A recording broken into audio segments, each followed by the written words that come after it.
श्री क्षेत्रपालो विजयते. ज्यांच्या घरी कोणी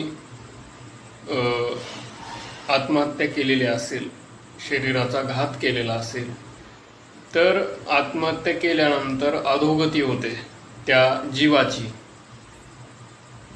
त्याला प्रेत योनीला प्राप्त व्हावं लागतं, पिशाच योनीला प्राप्त व्हावं लागतं. कारण स्वतःच्या कल्याणासाठी भगवंताने दिलेलं शरीर त्यानं नष्ट केलेलं असतं, म्हणून तो दंड मिळतो.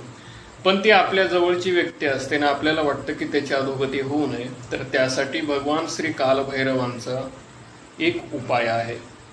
तुम्ही त्यांच्या केलेल्या पापांच्या, त्यांनी केलेलं जे कर्म आहे त्या पापाच्या प्रायश्चित्तासाठी भगवान श्री कालभैरवनाथाचं सहस्त्रनाम 21 दिवस, भैरव सहस्त्रनाम किंवा बटुक भैरव सहस्त्रनाम किंवा स्वर्णाकर्षण भैरव सहस्त्रनाम जे उपलब्ध होईल ते 21 दिवस त्याचा पाठ करायचा आहे. 21व्या दिवशी सकाळी पाठ करून 5 लहान मुलं जीव घालायचे. असं 3 महिने करायचं आहे. त्यानं ज्यांच्या परिवारामध्ये कोणी आत्महत्या केली असेल त्यांना सद्गती प्राप्त होते. रामकृष्ण हरी.